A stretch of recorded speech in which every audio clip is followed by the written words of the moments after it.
एकेकाळी दत्तगुरू गायीच्या डोक्यावरून हात फिरवत वटवृक्षाखाली बसले होते.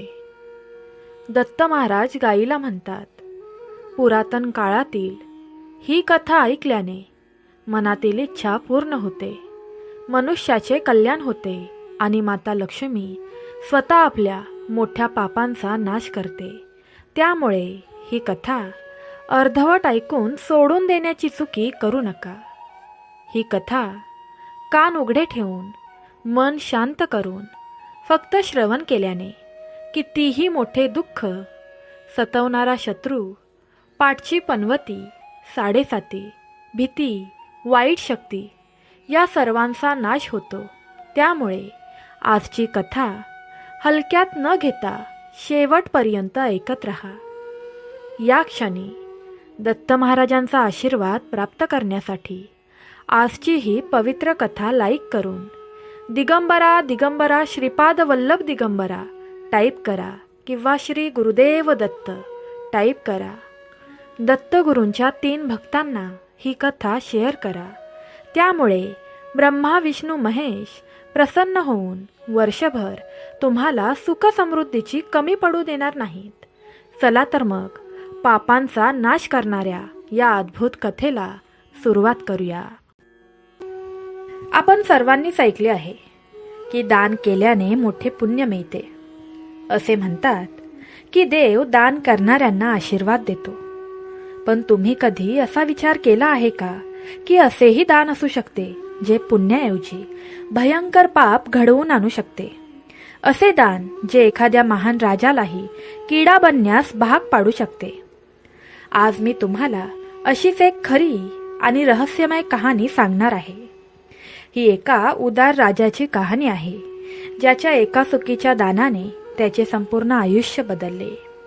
आणि या कथेचे रहस्य एका घनदाट जंगलात राहणाऱ्या नाग आणि नागिनीच्या जोडीमध्ये आहे. तर जीवनाकडे पाहण्याचा तुमचा दृष्टिकोन बदलून टाकणाऱ्या या अद्भुत कथेचा अभ्यास करण्यासाठी माझ्यासोबत शेवटपर्यंत राहा. भक्तांनो, खूप वर्षांपूर्वीची गोष्ट आहे. त्यावेळी मगध नावाचे एक समृद्ध आणि श्रीमंत राज्य होते. तिथला राजा खूप दयाळू होता आणि लोक शांततेत राहत होते. मगध राज्याजवळ दंडकारण्य नावाचे एक दाट आणि विस्तीर्ण जंगल होते. हे जंगल इतके दाट होते की त्याच्या प्रचंड आणि जुन्या झाडांनी आकाशाला त्यांच्या फांद्यांनी झाकले होते. जणू काही हिरवी चादर पसरली होती. दिवसाही गडद अंधार असे आणि सूर्यप्रकाश फक्त पानांमधून जमिनीवर पोहोचत असे. या रहस्यमय जंगलाच्या मध्यभागी मणिपर्वत नावाची एक सुंदर हिरवीगार टेकडी होती. त्या टेकडीवर हजारो फुले उमलली होती आणि जवळून एक खळखळणारा ओढा वाहत होता. या शांत आणि सुंदर ठिकाणी एका सापांची जोडी राहत होती. त्यांचे एकमेकांवर खूप प्रेम होते. त्यांनी त्या टेकडीला आपले जग बनवले होते. तो नाग देवता खूपच मोठा होता. त्याचे नाव शेषनाग होते. त्याचे शरीर काळ्या ढगांसारखे गुळगुळीत आणि चमकदार होते आणि जेव्हा तो त्याचा फणा वरती करायचा तेव्हा त्याच्या मध्यभागी असलेले रत्न सूर्यप्रकाशात हिऱ्यासारखे चमकायचे. त्याच्या चालण्यात एक शाही शोभा होती आणि त्याच्या डोळ्यात खोल ज्ञान आणि शांतता चमकत होती. आणि ती नागिन सौंदर्याचे प्रतीक होती. तिचे नाव मनी नागिन होते. तिचा रंग सोनेरी सूर्यप्रकाशासारखा होता आणि ती चालत असताना जणू काही सोने जमिनीवरून सरकत आहे असे वाटायचे. तिचे डोळे मोठे आणि प्रेमाने भरलेले होते. तिला तिच्या नागदेवतेची खूप काळजी होती आणि ती त्याच्या प्रत्येक शब्दाचे पालन करत असे. त्यांचे प्रेम इतके खोल होते की जंगलातील प्राणी आणि पक्षी देखील त्यांचे उदाहरण देत असत. ते दिवसभर एकत्र फिरत असत, शेतात खेळत असत आणि रात्री ते त्यांच्या बिळात सोबती करत असत. त्यांचे जीवन आनंद आणि प्रेमाने भरलेले होते. एके दिवशी मनी नागिन तिच्या बिळातून बाहेर पडली आणि अन्न शोधण्यासाठी घनदाट जंगलात गेली. तिने बराच वेळ शिकार शोधण्यात घालवला. कधी ती दाट झाडीतून हळूहळू सरकत असे, कधी मोठ्या झाडांच्या मुळांजवळ काहीतरी शोधत असे, पण आज तिला काहीच हाती मिळत नव्हतं. तिला कोणतेही लहान प्राणी किंवा कीटक दिसत नव्हते. ती भुकेने हैराण झाली होती. ती जंगलात खोलवर जात असताना अचानक तिला एक शेण खाणारा कीटक दिसला. पण भक्तांनो, तो सामान्य कीटक नव्हता. तो प्रचंड मोठा आणि भक्षक दिसत होता आणि आनंदाने त्याचे अन्न खात होता. मनी नागिनीने स्वतःशी विचार केला, आज माझे नशीब वाईट आहे. मला चांगली शिकार सापडली नाही. माझे पोट उंदरांनी भरलेले आहे, म्हणून मला हा चरबीयुक्त किडा खाऊन माझी भूक भागवू देत. काहीही न खाण्यापेक्षा हे खाणे चांगले, असा विचार करत मनी नागिन हळूहळू आणि सावधपणे किड्याकडे जाऊ लागली. ती किड्याच्या अगदी जवळ पोहोचताच आणि तो खाण्यासाठी तोंड उघडणार होती, तेव्हा एक चमत्कारिक घटना घडली आणि मनी नागिनीने तिच्या डोळ्यांसमोर पाहिले की किडा आता तिथे नाहीच आहे. त्याच्या जागी एक अतिशय देखणा आणि तेजस्वी राजा उभा आहे. राजाने खूप महागडे कपडे आणि दागिने घातले होते आणि त्याच्या चेहऱ्यावर एक विचित्र तेज आणि खोल शांतता होती. जणू काही तो नुकताच एखाद्या मोठ्या दुःखातून मुक्त झाला आहे असे वाटत होते. हे विलक्षण दृश्य पाहून मनी नागिन भीतीने गप्प बसली. तिला काय घडले हेच समजत नव्हते. ही जादू होती की देवाची युक्ती? किड्यातून मानवात रूपांतरित झालेला राजा एकही शब्द बोलला नाही. त्याने फक्त मनी नागिनीकडे एक नजर टाकली आणि शांतपणे आकाशात उडून गेला. मनी नागिन काही वेळ तिथेच उभी राहिली, जणू काही ती पुतळा होती. जेव्हा तिची भीती थोडी कमी झाली तेव्हा तिने कसे तरी दुसरे जेवण शोधले आणि गोंधळून टेकडीवर असलेल्या तिच्या लाडक्या सापाकडे परतली. जेव्हा मनी नागिन तिच्या बिळात पोहोचली तेव्हा तिचा चेहरा फिकट पडला होता आणि ती घाबरलेली दिसत होती. तिच्या सर्पदेवतेकडे पाहून ती म्हणाली, महाराज, आज मी जंगलात असे काहीतरी पाहिले ज्याने अजूनही माझे हृदय धडधडत आहे. मला खूप आश्चर्य आणि भीती वाटते. मला काहीही समजत नाही. आपल्या लाडक्या मादी सापाला अस्वस्थ पाहून सर्पदेवाने प्रेमाने विचारले, माझ्या प्रिये, तू असे काय पाहिले ज्यामुळे तुला इतकी भीती वाटत आहे? मला संपूर्ण कहाणी सांग. कदाचित मी तुझा गोंधळ दूर करू शकेन आणि तुझी भीती कमी करू शकेन. मग नागिन तिच्या पतीला जंगलात पाहिलेल्या या सर्व गोष्टी सांगू लागली. ती म्हणाली, स्वामी, आज मी नेहमीप्रमाणे अन्नाच्या शोधात गेलेले तेव्हा मला एक खूप जाड, ताजा, शेणात असणारा किडा दिसला. भुकेमुळे मी तो खावा असा विचार केला, पण मी तो खाणार इतक्यात माझ्या डोळ्यांसमोर तो किडा एका अतिशय देखण्या राजामध्ये रूपांतरित झाला. त्याने चमकदार कपडे घातले होते आणि त्याचा चेहरा इतका तेजस्वी होता की मी स्तब्ध झाले. स्वामी, मला एक गोष्ट समजत नाहीये. जर तो खरोखर एक सामान्य किडा होता तर तो राजा कसा बनला? आणि जर तो राजा होता तर तो गायीच्या शेणासारख्या पदार्थाला खाणारा घाणेरडा किडा का बनला? स्वामी, तुम्ही खूप ज्ञानी आहात. कृपया माझा हा संशय दूर करा. मनी नागिनीचे हे विचित्र विधान ऐकून नागदेवता काही वेळ गप्प राहिला, जणू काही खोल विचारात हरवला होता. मग तो हसून म्हणाला, प्रिये, मला वाटते की तू आज जंगलात राजा धर्मदेवाशिवाय दुसरे कोणीही पाहिले नाही. तो मगध राज्याचा माजी राजा होता. नागाचे हे बोलणे ऐकून मनी नागिनीचे तोंड आश्चर्याने उघडे पडले. ती आणखी आश्चर्यचकित झाली आणि तिने मोठ्या उत्सुकतेने विचारले, स्वामी, जर ते आपले प्राचीन राजा धर्मदेव होते तर त्यांनी असे कोणते गंभीर पाप केले होते की त्यांना शेणातल्या किड्यासारख्या घाणेरड्या गर्भाशयात जन्म घ्यावा लागला? मी नेहमीच ऐकले आहे की राजा धर्मदेव खूप चांगला, दयाळू आणि देवभीरू होता. तो दुर्गेचा खूप मोठा भक्त होता आणि तो इतका सद्गुणी होता की तो गरीब व्यक्तीला किंवा ब्राह्मणाला दान देईपर्यंत जेवत नसे. त्याच्या उदारतेच्या आणि शौर्याच्या कथा सर्वत्र प्रसिद्ध होत्या. मग त्याने अशी कोणती भयंकर चूक केली ज्यामुळे त्याला इतकी कठोर शिक्षा मिळाली? मग सर्पदेवाने एक दीर्घ श्वास घेतला आणि म्हणाला, माझ्या प्रिये, तू अगदी बरोबर आहेस. राजा धर्मदेव खरोखरच खूप धार्मिक आणि उदार राजा होता, परंतु कधीकधी तो जास्त देणग्यांचे व्यसन करू लागला आणि त्याने ठरवलेल्या नियमांकडे दुर्लक्ष करू लागला. नकळत किंवा कदाचित क्रोध आणि अभिमानाच्या भरात त्याने असे दान केले ज्यामुळे त्याचा जन्म या घाणेरड्या कीटकाच्या रूपात झाला. हे ऐकून मनी नागिनीची उत्सुकता आणखी वाढत गेली. ती म्हणाली, स्वामी, तुम्ही काय म्हणत आहात? हे मला पूर्णपणे समजलेच नाही. कृपया मला सुरुवातीपासून शेवटपर्यंत संपूर्ण कथा समजावून सांगा. महान आणि चांगला राजा धर्मदेव याच्यासोबत अशी भयानक घटना कशी घडली? त्याने असे कोणते दान केले ज्यामुळे त्याच्या सर्व चांगल्या कृत्यांवर पडदा पडला? मग सर्पदेवाने कथा सविस्तरपणे सांगण्यास सुरुवात केली. तो म्हणाला, अगं प्रिये, लक्षपूर्वक ऐक आणि शेवटपर्यंत ऐक. भक्तांनो, ही कथा तुम्हाला थोडी जरी आवडत असेल तर कृपया 2 भक्तांना आत्ताच ही कथा शेअर करून ठेवा. बघा, तुमची कोणतीच इच्छा अपूर्ण राहणार नाही. प्रेमाने टाईप करा, ही कथा मला आवडत आहे. पुढे नाग म्हणाला, ही खूप वर्षांपूर्वीची गोष्ट आहे. आज आपण जिथे राहतो तिथे मगधच्या याच राज्यात धर्मदेव नावाचा एक अतिशय प्रसिद्ध, शक्तिशाली आणि उदार राजा राज्य करत होता. राजा धर्मदेव त्याच्या उदारतेसाठी तिन्ही लोकांमध्ये प्रसिद्ध होता. तो इतका उदार होता की त्याने एक कडक नियम स्थापित केला.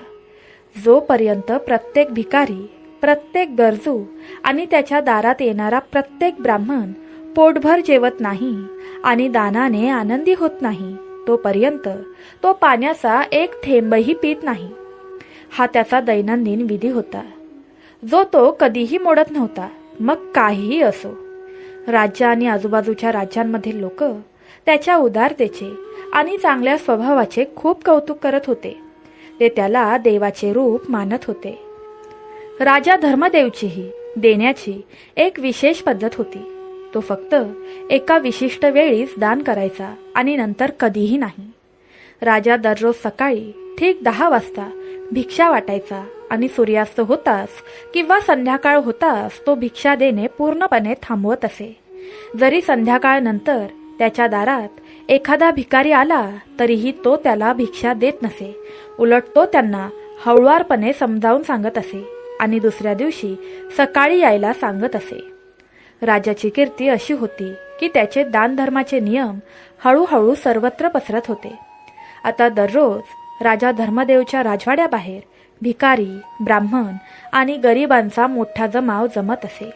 तो प्रत्येक भिकाऱ्याला कोणताही भेदभाव न करता त्याच्या हातातील सोन्याची नाणी देत असे. प्रत्येकजण राजाला अभिवादन करत, आशीर्वाद देत आणि त्याच्या स्तुतीचे गाणे गात आपापल्या घरी परतत असे. अशा प्रकारे राजाचे दिवस सुखात, शांतीत आणि सन्मानात जात असत. आता कथेला एक नवीन वळण लागते. एके दिवशी मगधच्या याच राज्याजवळ, या घनदाट जंगलाजवळ एक लहान गाव होते. त्या गावात एक अतिशय गरीब ब्राह्मण त्याच्या कुटुंबासह राहत होता. तो आणि त्याची पत्नी मुश्किलीने उदरनिर्वाह करत होते. तो खूप स्वाभिमानी आणि कष्टाळू होता. तो धार्मिक विधी करून जे काही कमवायचा ते स्वतःला आणि आपल्या कुटुंबाचे पोट भरण्यासाठी वापरत असे. महाराज धर्मदेव एक अतिशय श्रीमंत आणि उदार राजा आहे. जो कोणी त्याच्या दारात काही मागतो तो त्यांना कधीही रिकाम्या हाताने पाठवत नाही. हे ऐकून ब्राह्मणाची पत्नी खूप आनंदित झाली आणि तिच्या पतीकडे आली आणि म्हणू लागली, महाराज, मी ऐकले आहे की धर्मदेव राजा खूप दयाळू आहे. कोणीही भिकारी कधीही निराश होऊन त्याच्या दारातून परतला नाही. तो सर्वांच्या इच्छा पूर्ण करतो. मी तुम्हाला हात जोडून विनंती करते की तुम्हीही एकदा राजाच्या दरबारात जा. जर त्याने आपल्याला काही पैसे किंवा काही दान केले तर आपले उर्वरित आयुष्य आरामात जाईल आणि आपल्या मुलांचे भविष्यही सुरक्षित होईल. ब्राह्मणाने आपल्या पत्नीचे म्हणणे ऐकून म्हटले, हे पहा देवी, माझे अर्ध्याहून अधिक आयुष्य गरिबीत गेले आहे आणि जे काही उरले आहे ते मी कठोर परिश्रम आणि समाधानाने असेच घालवीन. पण मी कधीही कोणाच्याही दारात भिक्षा मागण्यासाठी जाणार नाही. हे माझ्या स्वाभिमानाच्या विरुद्ध आहे. पतीकडून असे शब्द ऐकून ब्राह्मणाची पत्नी थोडी निराश झाली, पण तिने हिंमत गमावली नाही. तिने पुन्हा स्पष्टीकरण दिले की स्वामी, तुम्ही काय म्हणत आहात? जेव्हा तुमचा राजा स्वतः आनंदाने आपल्या प्रजेला दान देत असतो, तेव्हा प्रजेने त्या दानाला स्वीकारण्यात लाज वाटून घेऊ नये. यात स्वाभिमानाचा प्रश्नच येत नाही.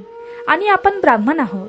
शास्त्रात लिहिले आहे की दान घेणे आणि दान देणे हे दोन्ही ब्राह्मणांचे कर्तव्य आहे. मी तुम्हाला पुन्हा सांगते की तुम्ही फक्त एकदा राजाकडे जावे. कोणाला माहीत आहे की आपल्या नशिबाचे दरवाजे उघडू शकतात. ब्राह्मणाच्या पत्नीने तिचा मुद्दा पुढे स्पष्ट केला आणि म्हणाली, स्वामी पहा, प्रत्येक गृहस्थाची जबाबदारी आहे की त्यांनी आपल्या कुटुंबाचे चांगल्या प्रकारे पालनपोषण करावे. त्यांच्या कुटुंबाला आनंदी ठेवणे आणि त्यांच्या गरजा पूर्ण करणे हे त्यांचे सर्वात मोठे कर्तव्य आहे. जे असे करत नाहीत आणि आपल्या पत्नी आणि मुलांना अन्न पुरवण्यात निष्काळजीपणा करतात, ते देखील पापच करतात. हा देखील एक प्रकारचा अधर्म आहे. सर्पदेव आपल्या प्रिय नागिनीला म्हणतो, हे प्रिये, शेवटपर्यंत ऐकत राहा. आपल्या पत्नीचे असे समजूतदार आणि भावनिक शब्द ऐकून आणि आपल्या मुलांच्या भविष्याची काळजी करत तो स्वाभिमानी ब्राह्मण शेवटी राजा धर्मदेवच्या घरी भिक्षा मागण्यासाठी जाण्यास तयार झाला. आता तो ब्राह्मण राजा धर्मदेवच्या राजवाड्यासाठी आपले घर सोडतो. तो गरीब ब्राह्मण पायी त्या लांब आणि कठीण प्रवासाला निघतो. भक्तांनो, चालत असताना आणि वाटेत अनेक अडचणींना तोंड देत असताना ब्राह्मण राजवाड्यात पोहोचेपर्यंत संध्याकाळ होते. मी तुम्हाला सांगितल्याप्रमाणे राजा धर्मदेवची सकाळी 10 ते संध्याकाळपर्यंत भिक्षा देण्याची एक निश्चित वेळ होती. त्या दिवशीही राजाच्या दरबारात येणारे सर्व भिकारी राजाकडून भिक्षा घेऊन आनंदाने आपापल्या घरी गेले. राजाची दान देण्याची वेळ संपली होती. तिजोरीतील सर्व दानपेट्या बंद करण्यात आल्या होत्या आणि त्या सुरक्षितपणे ठेवण्याची तयारी सुरू होती. दरम्यान भुकेने आणि तहानेने थकलेला ब्राह्मण बराच काळ चालत राजवाड्याच्या दाराशी पोहोचला होता, पण त्याचे नशीब वाईट होते. तो राजाच्या दरबारात पोहोचेपर्यंत सूर्य मावळला होता आणि आजूबाजूला अंधार पडला होता. महाराज धर्मदेवने त्याच्या प्रथेप्रमाणे दान देणे बंद केले होते. लोक स्वतः आणि त्यांचे सैनिक दानपेट्या राजवाड्यात सुरक्षित ठेवण्यासाठी घेऊन जात होते. त्याच क्षणी राजा आणि त्यांचे सेवक दानपेट्या घेऊन राजवाड्यामधून जात असताना थकलेला ब्राह्मण अचानक त्यांच्या मार्गात उभा राहिला आणि हात जोडून म्हणाला, हे महाराजा, मी तुमच्या उदारतेच्या आणि दयाळूपणाच्या अनेक कथा ऐकल्या आहेत. मी ऐकले आहे की तुम्ही दररोज गरीब आणि गरजूंना दान देता आणि कधीही कोणालाही निराश करत नाही. मी देखील एक अतिशय गरीब ब्राह्मण आहे आणि तुमची कीर्ती ऐकल्यानंतर मी अनेक दिवसांपासून दूरवरून आलो आहे. मी मोठ्या आशेने तुमच्या दाराशी पायी चालत आलो आहे. माझ्यावर दया करा. मी एक गरीब माणूस आहे आणि मला काही भिक्षा द्या, जेणेकरून माझ्या कुटुंबाला फायदा होईल. संध्याकाळ झाली तेव्हा एका ब्राह्मणाला भिक्षा मागताना पाहून राजा धर्मदेव क्षणभर थांबला आणि नंतर प्रेमाने म्हणाला, हे ब्राह्मण, मी तुमच्या संयमाची आणि श्रद्धेची प्रशंसा करतो, पण कृपया मला माफ करा. सूर्यास्तानंतर मी कोणालाही भिक्षा देत नाही. हा माझा नियम आहे. तुम्ही संध्याकाळनंतर आला आहात, जेव्हा भिक्षा देण्याची वेळ संपली आहे, म्हणून मी आज संध्याकाळी तुम्हाला भिक्षा देऊ शकणार नाही. आता कृपया परत जा आणि उद्या सकाळी पुन्हा माझ्याकडे या. मी तुम्हाला आज आणि उद्याच्या दुप्पट भिक्षा नक्कीच देईन, ज्यामुळे तुमची सर्व गरिबी दूर होईल. पण ब्राह्मण स्वभावाने थोडा हट्टी होता. कदाचित लांब प्रवासातील थकवा आणि निराशेमुळे तो थोडा चिडचिडा झाला होता. तो म्हणाला, नाही महाराज, मला आजच भिक्षा हवी आहे. मी उद्यापर्यंत वाट पाहू शकत नाही. भिक्षा मागण्यासाठी दररोज तुमच्याकडे येण्यासाठी माझ्याकडे पुरेसा वेळ नाही. मी मोठ्या कष्टाने प्रयत्न केला आहे. मी संपूर्ण दिवस इथे पोहोचण्यात घालवला आहे. माझ्यावर दया करा. जेव्हा राजाने ब्राह्मणाचे हे हट्टी विधान ऐकले, तेव्हा हे ऐकून राजा थोडा रागवला, कारण तो कोणत्याही परिस्थितीत त्याचे नियम मोडू इच्छित नव्हता. पण एका ब्राह्मणाला त्याच्या समोर उभे असलेले पाहून आणि त्याची समस्या समजून घेत असताना राजाने त्याचा राग आवरला आणि पुन्हा प्रेमाने त्याला समजावून सांगितले, हे ब्राह्मण देवा, कृपया माझी असहाय्यता समजून घ्या. मी माझ्या नियमांनी बांधील आहे. तुम्हाला उद्या दान घेण्यासाठी यावे लागेल. मी तुम्हाला वचन देतो की उद्या मी तुम्हाला निराश करणार नाही. मी तुम्हाला आज दान देऊ इच्छित नाही. हे माझ्या तत्वांविरुद्ध आहे. तरीही ब्राह्मण ठाम राहिला आणि म्हणाला, नाही महाराज, मला आजच दान हवे आहे. मी उद्या तुमच्याकडे येणार नाही. एकतर तुम्ही आज दान द्या, नाहीतर मी रिकाम्या हाताने परत जाईन. राजा धर्मदेवला ब्राह्मणाचा हा निरुपयोगी हट्टीपणा आवडलाच नाही. आता राजा खूप रागावला. रागाच्या भरात राजा इकडे तिकडे पाहत होता. सुदैवाने चालत असताना राजा त्याच्या घोड्याच्या तबेल्याजवळ पोहोचला. तिथे ताज्या घोड्याच्या शेणाचा ढीग पडला होता. राजाने पाहिले की ब्राह्मणाने आजच दान स्वीकारण्याचा आग्रह धरलाय आणि तेथून हलण्यास नकार दिलाय. राग आणि अभिमानाच्या भरात राजाने विचार न करता घोड्याच्या विष्ठेची एक मूठ घेतली आणि ब्राह्मणाच्या भांड्यात ठेवली. हे बघ ब्राह्मण, तुझी इच्छा पूर्ण झाली आहे. राजाने टोमणा मारला. हे माझे आजचे दान आहे. अपमानास्पद दान बघून स्वाभिमानी ब्राह्मण क्षणभर थक्क झाला, पण तो काहीच बोलला नाही. त्याने ते शेण मौल्यवान वस्तू असल्यासारखे घेतले. त्याने आदराने ते खांद्यावर गुंडाळलेल्या कापडात बांधले आणि शांतपणे आपल्या घराकडे निघाला. दरम्यान घरी त्याची पत्नी अधीरतेने त्याची वाट पाहत होती. माझा पती आज राजाकडून काही मौल्यवान दान घेऊन येईल. ब्राह्मणाची पत्नी विचार करत होती. राजा त्यांना सोन्याचे नाणे, उत्तम कपडे आणि भरपूर धान्य देईल, जे एकाच वेळी आमची सर्व गरिबी दूर करेल आणि आम्हाला चांगले दिवस दिसतील. ब्राह्मण दान केलेली घोड्याची विष्ठा घेऊन घरी पोहोचला तेव्हा ब्राह्मणाची पत्नी तिच्या पतीला परतताना पाहून खूप आनंदी झाली. ती त्याच्याकडे धावत गेली आणि मोठ्या उत्साहाने म्हणाली, बघा स्वामी, मी तुम्हाला आधीच सांगितलं होतं की तुम्ही महाराजांच्या दरबारात भिक्षा मागण्यासाठी जावे.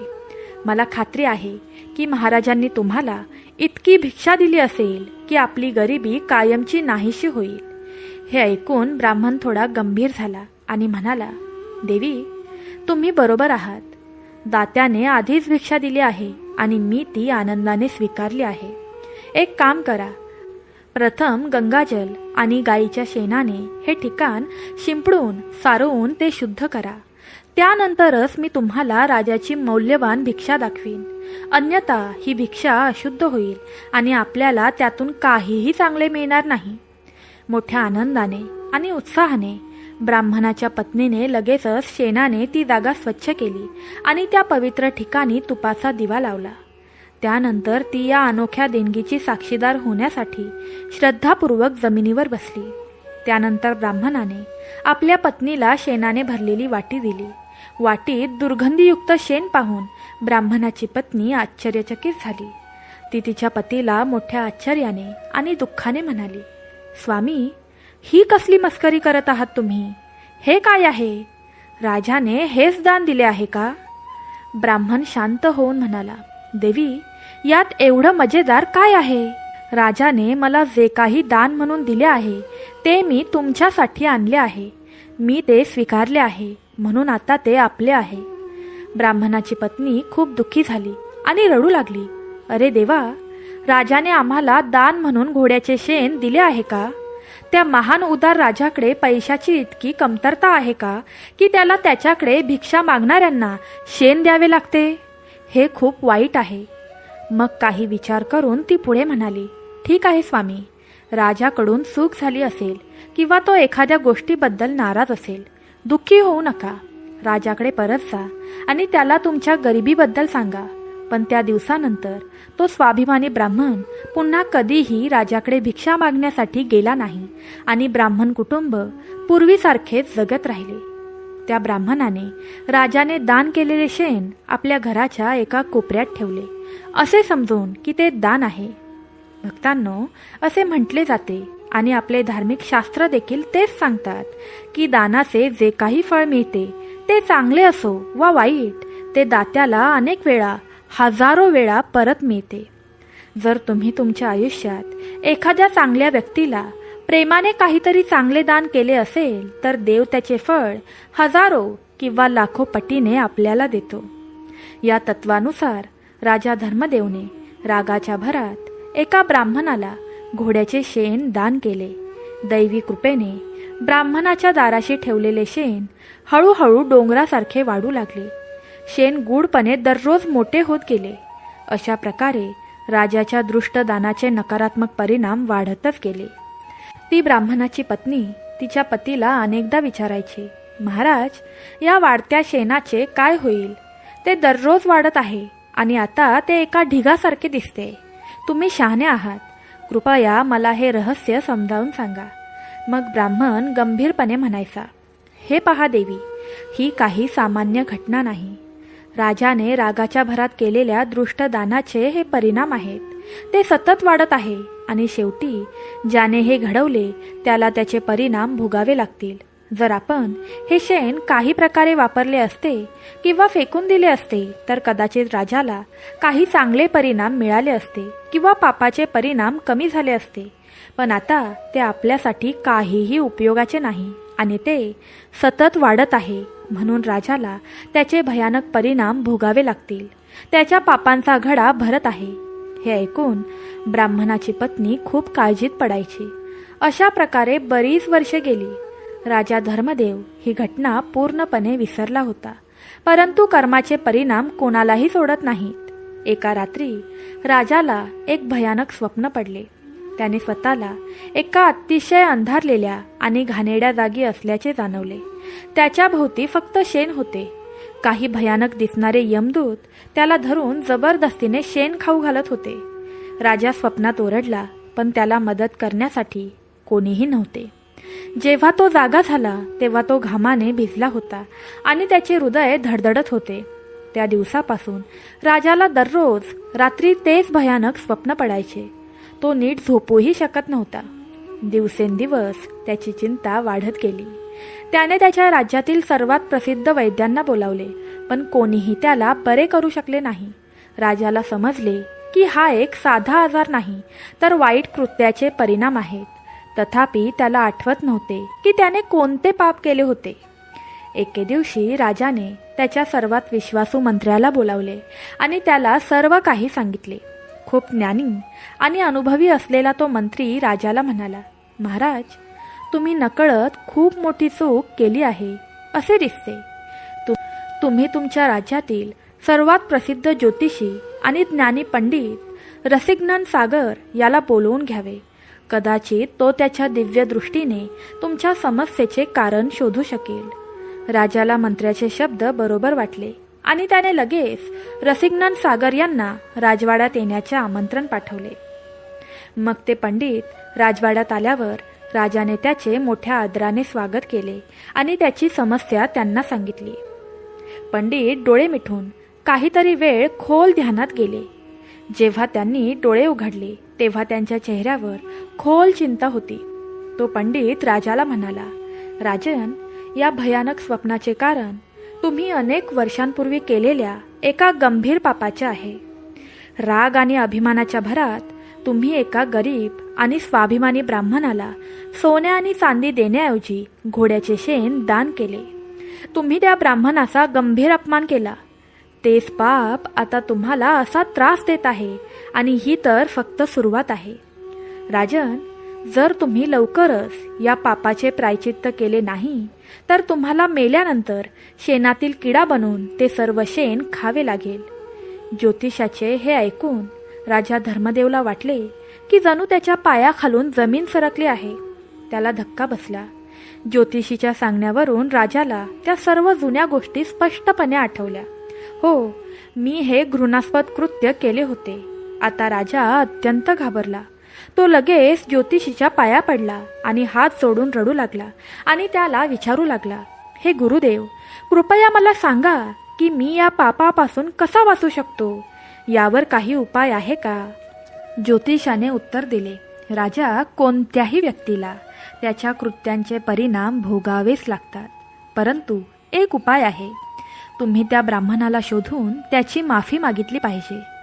जर त्याने खरोखर तुम्हाला क्षमा केली तर कदाचित तुमचे पाप कमी होईल. राजाने ताबडतोब आपल्या सैनिकांना ब्राह्मणाला शोधण्याचा आदेश दिला. पण इतक्या वर्षात तो कुठे गेला हे कोणालाही माहीत नव्हते. राजा खूप निराश झाला. त्याने स्वतः त्याला शोधण्याचा निर्णय घेतला. शिकारीच्या बहाण्याने राजा धर्मदेव त्याच्या काही सैनिकांसह ब्राह्मण राहत असलेल्या जवळच्या जंगलात निघाला. राजा आणि त्याच्या साथीदारांनी दिवसभर जंगलात शिकारीचा शोध घेतला, पण त्यांना कोणतीही शिकार सापडली नाही. जेव्हा त्यांच्या उत्तम प्रयत्नांनंतरही कोणतीही शिकार सापडली नाही, तेव्हा प्राचीन काळातील राजांचे काही नियम होते. या नियमांपैकी एक म्हणजे जर एखाद्या राजाला शिकार करताना प्राणी सापडला नाही तर तो शिकार केल्याशिवाय त्याच्या शहरात परत येत नव्हता, जरी त्याला वाटेत रात्र काढावी लागली तरीही. आता संध्याकाळ झाली होती आणि सूर्य मावळण्याच्या बेतात होता. संध्याकाळनंतर कोणत्याही प्राण्याला मारणे हे राजांच्या धर्माच्या विरुद्ध मानले जात होते. हे सर्व विचार करून राजा धर्मदेवाने ठरवले की त्याने निघून जाऊन जवळच्या सुरक्षित ठिकाणी रात्र घालवावी. राजा स्वतःसाठी आणि त्याच्या साथीदारांसाठी जंगलाजवळ राहण्याची योग्य जागा शोधू लागला. जागेचा शोध घेत असताना राजा आणि त्याचे सैनिक सुदैवाने त्याच ब्राह्मणाच्या घरी पोहोचले, ज्याला त्याने सुमारे 15 ते 20 वर्षांपूर्वी घोड्याचे शेण दान केले होते. पण इतक्या वर्षानंतर राजा धर्मदेव त्याला ओळखू शकला नाही. जेव्हा राजा धर्मदेव ब्राह्मणाच्या साध्या झोपडीच्या दाराशी पोहोचला तेव्हा त्याने ब्राह्मणाला आवाज दिला. तो म्हणाला, हे ब्राह्मण देवा, आम्ही प्रवासी आहोत आणि शिकारीसाठी या जंगलात आलो आहोत. आता रात्र झाली आहे, म्हणून मला आणि माझ्या साथीदारांना आज रात्री तुमच्या घरी राहण्यासाठी जागा हवी आहे. तुम्ही आम्हाला आश्रय द्याल का? राजाचे बोलणे ऐकून तो बुद्धिमान ब्राह्मण त्याच्या झोपडीतून बाहेर आला आणि म्हणाला, अर्थातच राजा, तुमच्या आणि तुमच्या साथीदारांचे आमच्या छोट्याशा झोपडीत स्वागत आहे. पाहुणे म्हणजे देवाचे रूप आहेत. भक्तांनो, त्या रात्री राजा धर्मदेव आणि त्याचे सैनिक ब्राह्मणाच्या झोपडीत राहिले. गरीब ब्राह्मणाने राजा आणि त्याच्या सैनिकांना त्याच्या घरात जे काही साधे अन्न उपलब्ध होते ते देऊन त्यांची सेवा केली. भक्तांनो, तुम्हाला ही कथा आवडत असेल तर प्रेमाने श्री स्वामी समर्थ टाईप करा आणि आजची कथा लाईक करा. ब्राह्मण आणि त्याच्या पत्नीने त्यांची शक्य तितकी उत्तम सेवा करण्यात कोणतीही कसर सोडली नाही. हे जेवण खाल्ल्यानंतर राजाची रात्र शांततेत गेली आणि जेव्हा सकाळ झाली आणि सूर्याच्या पहिल्या किरणांनी पृथ्वीला स्पर्श केला तेव्हा राजा जागा झाला. राजाने ब्राह्मणाच्या झोपडीबाहेर पाहताच त्याला शेणाचा मोठा ढीग दिसला, जो आता एका लहान डोंगरासारखा झाला होता. शेणाचा दुर्गंधीयुक्त डोंगर पाहून राजा आश्चर्यचकित झाला आणि त्याने ब्राह्मणाला त्याबद्दल विचारण्याचे ठरवले. तो ब्राह्मणाजवळ गेला आणि म्हणाला, हे भगवान ब्राह्मण, तुमच्याकडे इतके घोडे आणि प्राणी आहेत का की इथे इतका मोठा शेणाचा ढीग पडला आहे? मला तुमच्या आश्रमात कोणते पशुखाद्यही दिसले नाही. ब्राह्मणाने शांतपणे उत्तर दिले, महाराज, आम्ही धार्मिक विधी करणारे गरीब ब्राह्मण आहोत. घोडे आणि प्राण्यांचा आमच्याकडे काय उपयोग? इतके प्राणी पाळण्यासाठी आमच्याकडे पुरेसे पैसेही नाहीत. मग राजाने विचारले, मग तुमच्या घराबाहेर शेणाचा हा मोठा ढीग कसा आला? हे खूपच आश्चर्यकारक आहे.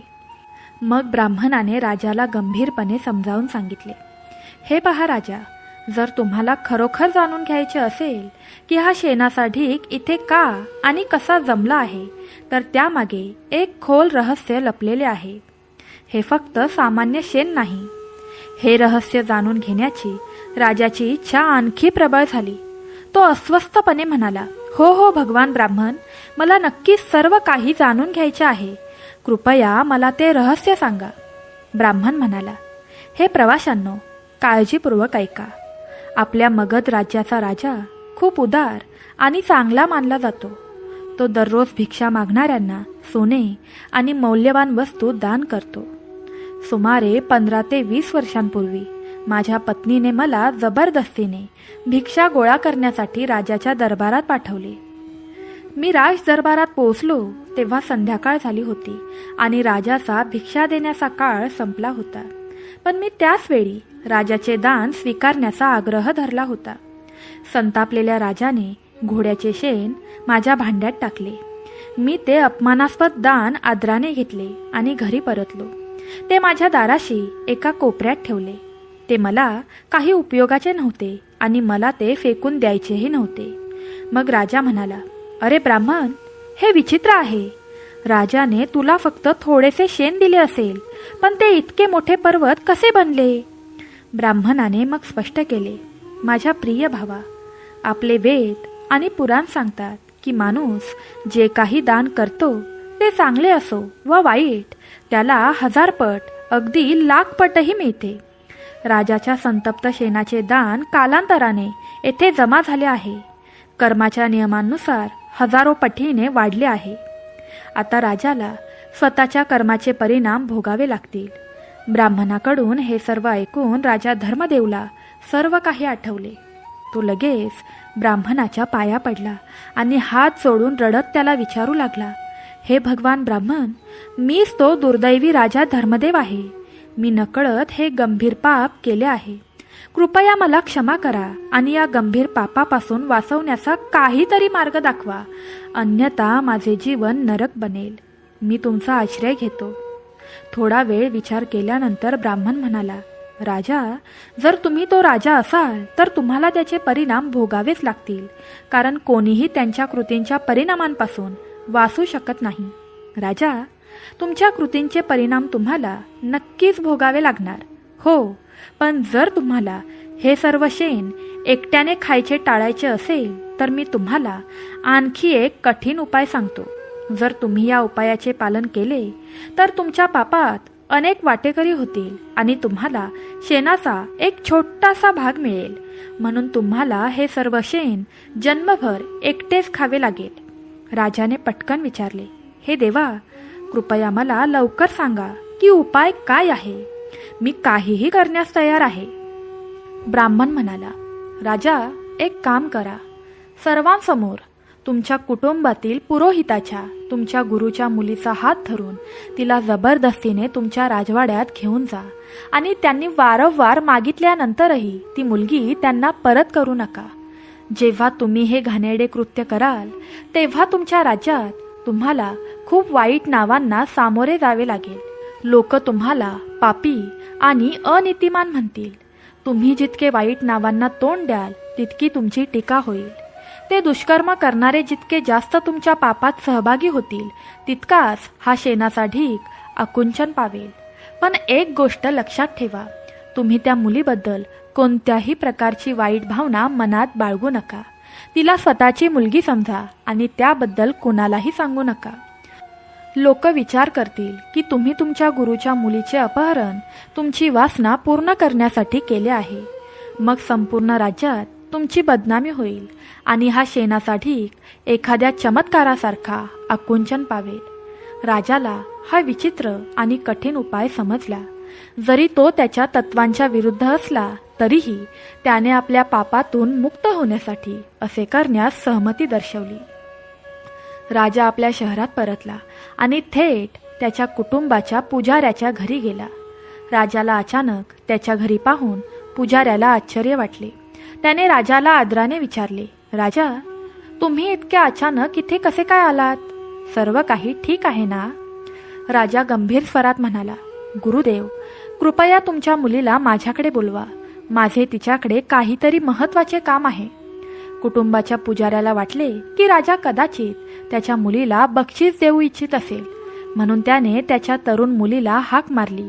ती मुलगी राजासमोर येताच राजाने एक शब्दही न बोलता तिचा हात जबरदस्तीने धरला.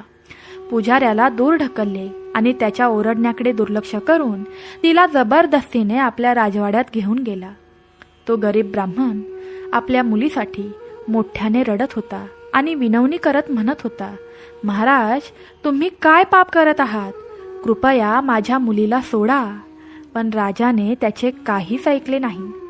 शांतपणे, निर्दयीपणे राजा मुलीला आपल्या राजवाड्यात घेऊन गेला आणि तिला आपल्या राणीकडे सुरक्षितपणे सोडले. त्याने राणीला सांगितले की तिच्याशी प्रेमाने वागावे, जणू ती तिची स्वतःची मुलगी आहे आणि हे रहस्य कुणालाही सांगू नये. राणीला खूप धक्का बसला, परंतु राजाच्या आज्ञेनुसार ती शांत राहिली. मग नाग त्याच्या प्रिय नागिनीला म्हणाला, हे बघ प्रिये, जेव्हा राजाने त्याच्या कुटुंबातील पुजाऱ्याच्या मुलीचे जबरदस्तीने अपहरण केले आणि तिला राजवाड्यात आणले, तेव्हा सर्वांनी म्हणजेच मुले, वृद्ध, महिला, पुरुष यांनी पाहिले आणि त्याच्याबद्दल वाईट शब्द बोलू लागले. ते म्हणाले, हा राजा खूप घाणेरडा, पापी आणि चारित्र्यहीन माणूस आहे, ज्याने आपल्या गुरुच्या मुलीलाही सोडले नाही. आपण आधीच बोलत होतो की हा राजा फक्त दिखावा करतो, खोलवर तो एक महान पापी आहे. अशा प्रकारे राजाच्या बदनामीची आग संपूर्ण शहरात गावोगावी पसरली. राजाची बदनामी जसजशी वाढत गेली तसतसे ब्राह्मणाच्या घराच्या दाराशी असलेला शेणाचा मोठा ढीग रहस्यमयपणे कमी होत गेला. राजाबद्दल वाईट बोलणारे नकळत त्या शेणाच्या ढिगाऱ्यात म्हणजेच राजाच्या पापांमध्ये भागीदार होत होते.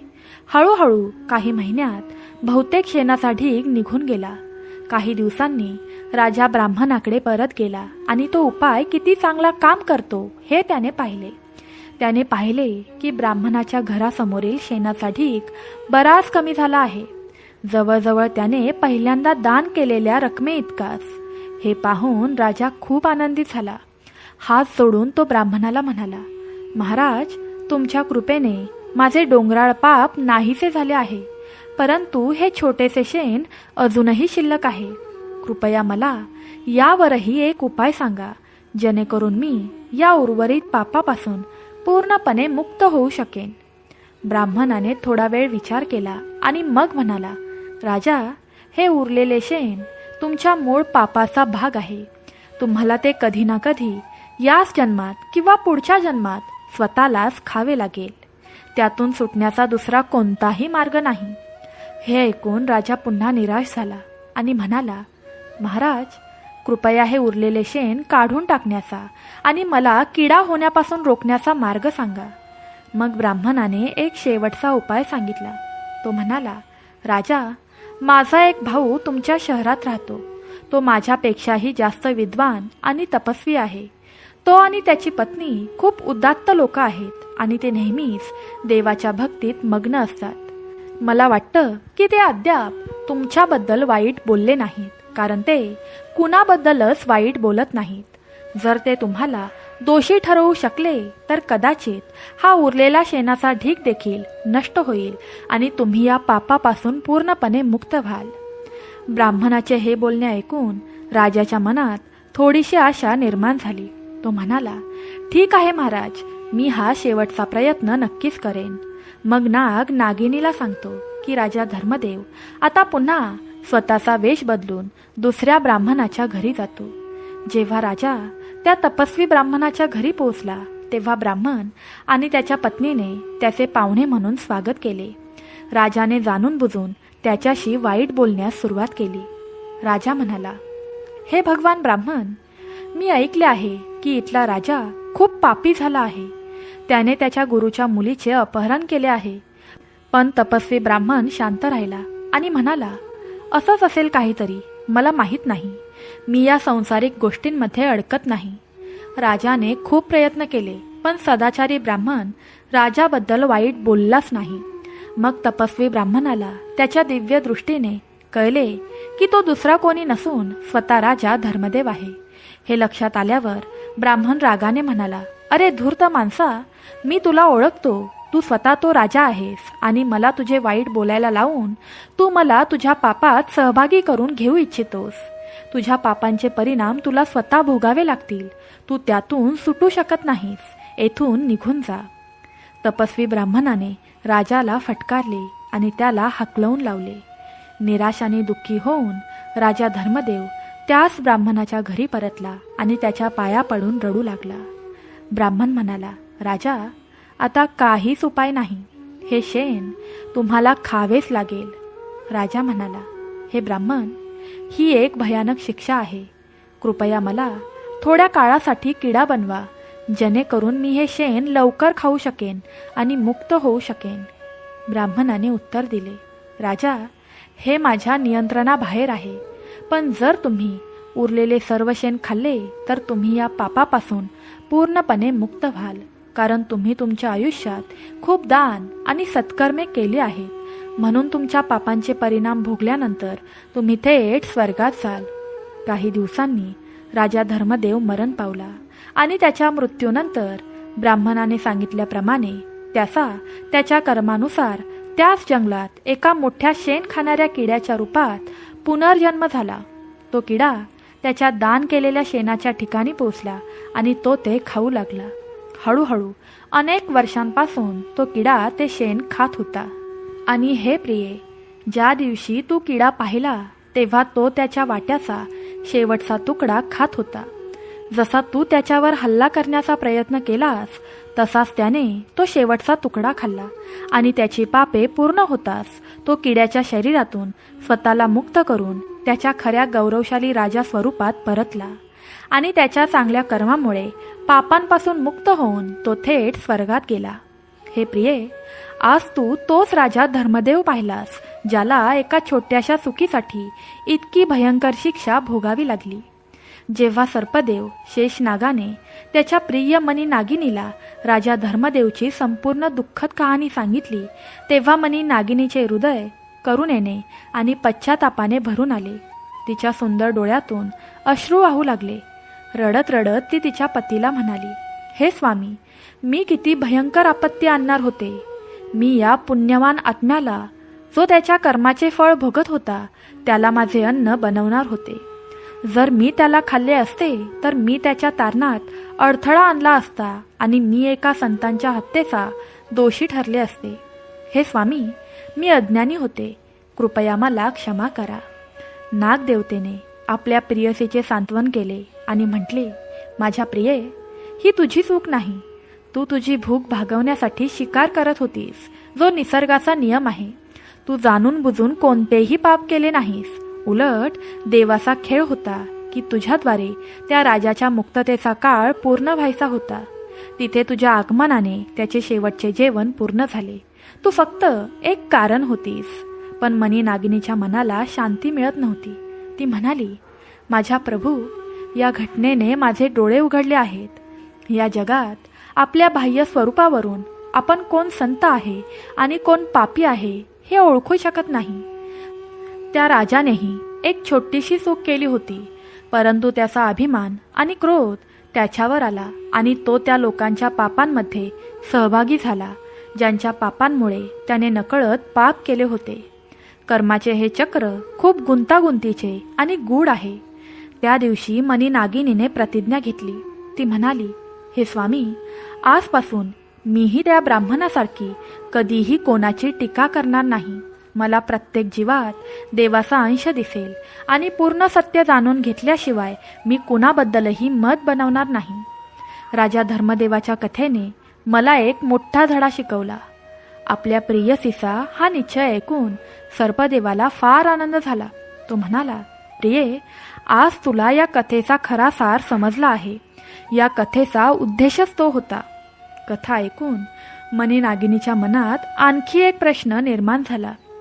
तिने विचारले, महाराज, राजाने ज्या स्वाभिमानी ब्राह्मणाचा अपमान केला होता त्याचे आणि राजाला दोषी ठरवण्यास नकार देणाऱ्या दुसऱ्या शहाण्या ब्राह्मणाचे काय झाले?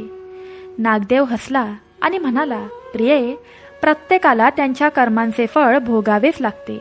ऐक, जेव्हा राजा धर्मदेवने आपली चूक सुधारण्यासाठी आपल्या गुरुच्या मुलीचे अपहरण करण्याचे नाटक केले आणि त्याच्या सर्व प्रजेला त्याची निंदा करायला लावले, तेव्हा त्याचा सन्मान भंग झाला. त्याचा मुलगा त्यांच्यानंतर राजा झाला, परंतु लोक धर्मदेवला एक अनीतिमान आणि पापी राजा म्हणून आठवत राहिले. अनेक वर्षांनंतर मगधच्या राज्यात भयंकर दुष्काळ पडला. नद्या सुकल्या, शेते ओसाड झाली आणि लोक उपाशी राहू लागले. नवीन राजाने अनेक उपाय केले, पण काही उपयोग झाला नाही. मग राजवाड्यातील शहाण्या जुन्या मंत्र्याने नवीन राजाला सल्ला दिला, हे राजा, तुमच्या वडिलांनी एका निष्पाप ब्राह्मणाचा गंभीर अपमान केला होता. मला वाटते की हे त्या पापाचे परिणाम आहेत जे आज संपूर्ण राज्य भोगत आहे. आपण त्या ब्राह्मणाला शोधून त्याची माफी मागितली पाहिजे. नवीन राजाने त्याच्या वडिलांची कहाणी ऐकली आणि तो पश्चातापाने भरला. त्याने ताबडतोब ब्राह्मणाला शोधण्यासाठी आपले सैनिक पाठवले. बराच शोध घेतल्यानंतर सैनिक जंगलातील त्याच झोपडीत पोहोचले. त्यांना दिसले की ब्राह्मण आता खूप म्हातारा झाला होता, परंतु त्याच्या चेहऱ्यावर तेच तेज होते आणि समाधान कायम होते. नवीन राजा स्वतः ब्राह्मणाच्या झोपडीत गेला. तो ब्राह्मणाच्या पाया पडला आणि रडत म्हणाला, हे महान ब्राह्मण, माझ्या वडिलांनी तुमच्यावर केलेल्या अन्यायाबद्दल मी मगधच्या संपूर्ण राज्याच्या वतीने माफी मागतो. कृपया आम्हाला क्षमा करा आणि आमचे राज्य या दुष्काळापासून वाचवा. स्वाभिमानी ब्राह्मणाने राजाला वर उठवले आणि म्हणाला, राजा, ज्या दिवशी तुमच्या वडिलांनी पश्चाताप केला त्याच दिवशी मी त्यांना क्षमा केली. हा दुष्काळ त्याच्या पापाचे परिणाम नाही, तर लोकांच्या पापांचे परिणाम आहेत, ज्यांनी त्यांच्या राजाला अविचारीपणे टीका करून केले आहेत. जेव्हा लोक त्यांच्या राजाला मान देत नाहीत तेव्हा निसर्गही त्या राज्यापासून दूर जातो. मग ब्राह्मण राजाला म्हणाला, एक काम करा, तुमच्या वडिलांच्या राजा धर्मदेवाच्या नावाने एक भव्य यज्ञ करा आणि त्यांच्या राजाची टीका करण्याच्या पापाबद्दल पश्चाताप करा, तरच हे संकट टळेल. राजाने तेच केले. त्याने एक भव्य यज्ञ आयोजित केला आणि आपल्या वडिलांची संपूर्ण कहाणी सर्व लोकांना सांगितली. जेव्हा लोकांना कळलं की हा राजा, ज्याला ते पापी आणि अनीतिमान मानत होते, तो त्याच्या पापांचे प्रायचित्त करण्यासाठी इतके मोठे यज्ञ करत आहे, तेव्हा सर्वांच्या डोळ्यात अश्रू आले. त्यांनी एकत्रितपणे राजा धर्मदेवच्या आत्म्याच्या शांतीसाठी प्रार्थना केली आणि त्यांच्या निंदेच्या पापाबद्दल क्षमा मागितली. भक्तांनो, लोकांनी मनापासून पश्चाताप करताच आकाशात काळे ढग जमा झाले आणि मुसळधार पाऊस पडू लागला. काही दिवसातच मगधची कोरडी भूमी पुन्हा हिरवीगार झाली आणि दुष्काळ संपला.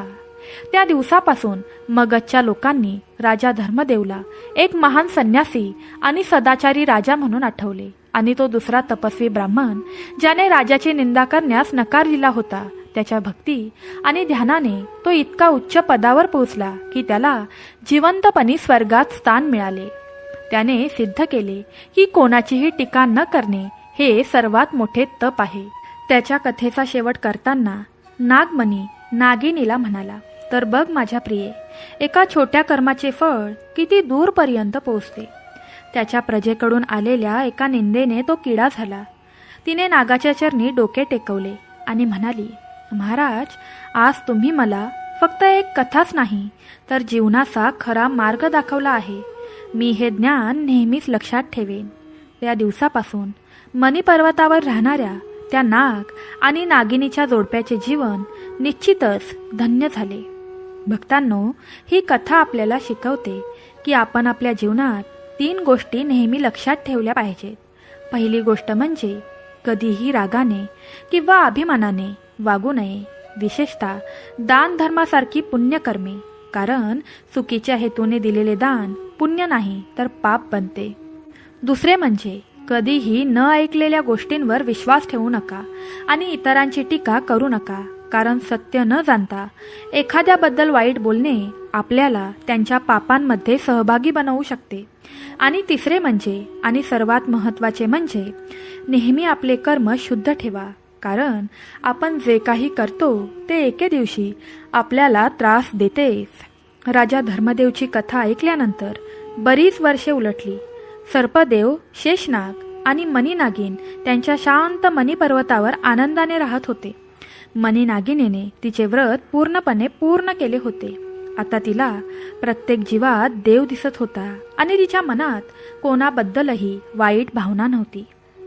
एके दिवशी जेव्हा चांदण्या रात्री पूर्ण वैभवात होत्या आणि संपूर्ण जंगल चांदण्यांच्या प्रकाशाने न्हाऊन निघाले होते, तेव्हा त्यांच्या निवासस्थानी एक दिव्य पाहुणा आला. तो एक तेजस्वी दिव्य देव ऋषी होता, ज्याच्या शरीरातून सोनेरी प्रकाश पसरत होता. त्याने पोशाख परिधान केलेला होता, सुंदर रेशमी वस्त्रे आणि दैवी अलंकार घातले होते आणि त्याच्या चेहऱ्यावर एक अद्भुत शांतता आणि हास्य होते.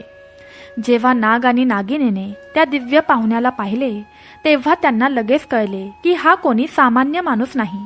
ते दोघेही त्यांच्या बिळातून बाहेर पडले आणि श्रद्धेने त्या दैवी ऋषीला नमन केले. शेषनागाने हात जोडत म्हटले, हे देव ऋषी, तुम्ही कोण आहात आणि आमच्या निवासस्थानी काय करत आहात? आम्ही तुमची काय सेवा करू शकतो?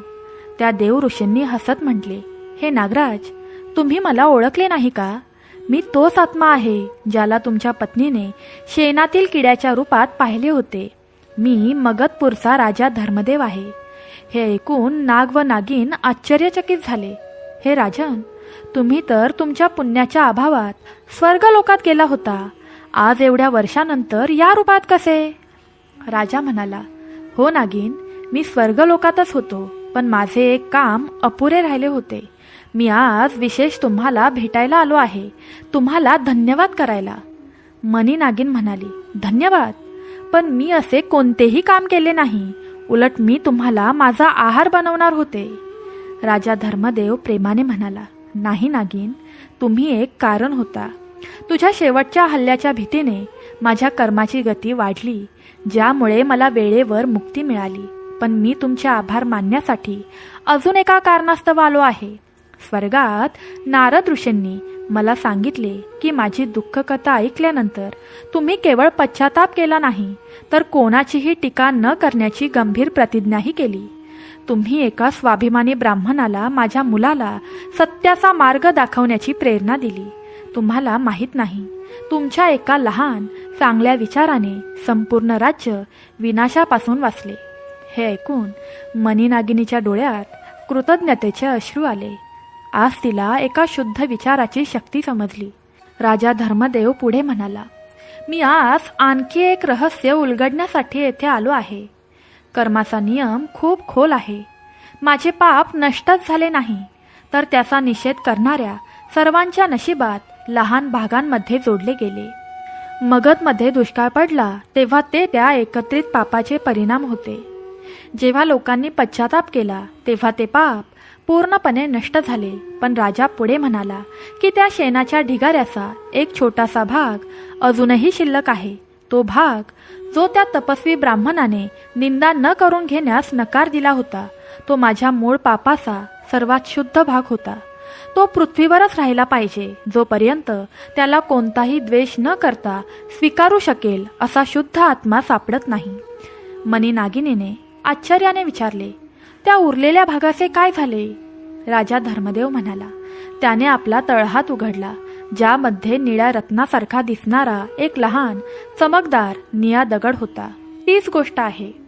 जेव्हा मी त्या शेणाचा शेवटचा कण कीटकाच्या रूपात खाल्ला, तेव्हा माझा शुद्ध पश्चाताप आणि तुमच्या करुणेच्या स्पर्शाने त्या अशुद्ध पदार्थाचे या दिव्य कर्म मन्यात रूपांतर झाले. या मन्यात आता कोणाच्याही पापाचे पुण्यामध्ये रूपांतर करण्याची शक्ती आहे. आज मनी नागिन, मी हा मनी तुम्हाला सादर करण्यासाठी आलो आहे, कारण तुमच्या शुद्ध संकल्प आणि करुणेने तो जन्माला घातला आहे. आजपासून हा मनी तुमचा आहे. तो परिधान करा. ते तुम्हाला नेहमीच धार्मिकतेच्या मार्गावर चालण्यास आणि तुमचे रक्षण करण्यास प्रेरित करेल. मनी नागिनीने थरथरत्या हातांनी दिव्य मणी घेतला. तिने मण्याला स्पर्श करताच तिच्या संपूर्ण शरीरात एक दिव्य ऊर्जा वाहू लागली. तिचे सोनेरी शरीर अधिक तेजस्वीपणे चमकू लागले आणि तिचे हृदय अमर्याद शांतीने भरले गेले. राजा धर्मदेवने दोघांनाही आशीर्वाद देत म्हटले, आता माझे सर्व कार्य पूर्ण झाले आहे. राजा शेषनाग, मनी नागिन, तुमचे धर्मावरील प्रेम आणि भक्ती जगासाठी एक उदाहरण निर्माण करेल, असे म्हणत राजा धर्मदेव एका दिव्य प्रकाशात विलीन झाला आणि पुन्हा स्वर्गात परतला. त्या रात्रीनंतर मनी पर्वत आणखी शुद्ध आणि शांत झाले. मनी नागिनीने तो कर्ममणी नेहमी स्वतःकडे ठेवला. त्या मनीच्या प्रभावामुळे दोघांनाही अशा दैवी शक्ती मिळाल्या की ते कोणत्याही दुःखी किंवा पीडित प्राण्याचे दुःख समजू शकत होते आणि त्याला योग्य मार्ग दाखवू शकत होते. आता ते फक्त नागाचीच जोडी नव्हते, तर त्या संपूर्ण जंगलाचे रक्षक आणि मार्गदर्शक बनले होते. दूरवरून प्राणी आणि पक्षी, अगदी हरवलेले मानव देखील त्यांच्या समस्यांवर उपाय शोधण्यासाठी त्यांच्याकडे येऊ लागले. आणि अशा प्रकारे भक्तांनो, राजा धर्मदेवच्या क्रोधित दानाने सुरू झालेली कहाणी करुणेने संपली. पश्चाताप आणि शुद्ध संकल्पाने संपूर्ण जंगलाचे कल्याण करणारी ही कथा आपल्याला शिकवते की आपली कृत्ये कधीही मरत नाहीत. ती त्यांचे स्वरूप बदलू शकतात, परंतु त्यांचे फळ आपल्याला किंवा आपल्याशी जोडलेल्यांना कधीतरी भोगावेच लागतात. ही कथा हे देखील दर्शवते की पश्चातापाच्या अग्नीत जळून मोठी पापे देखील जाळून टाकता येतात आणि शुद्ध अंतकरणाने केलेल्या एका छोट्याशा संकल्पात देखील संपूर्ण जगाचे कल्याण करण्याची शक्ती आहे. भक्तांनो, तुम्ही पाहिले असेल की एका महान आणि धार्मिक राजालाही त्याच्या क्रोध आणि अभिमानात एक लहान कीटक बनून चुकीच्या दानाची किंमत मोजावी लागली.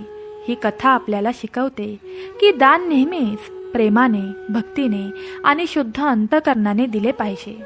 क्रोधाने, अभिमानाने किंवा एखाद्याला अपमानित करण्यासाठी दिलेले दान हे दान नसून पाप आहे आणि त्या पापाचे परिणाम आपल्याला या जन्मात किंवा पुढच्या जन्मात नक्कीच भोगावे लागतील.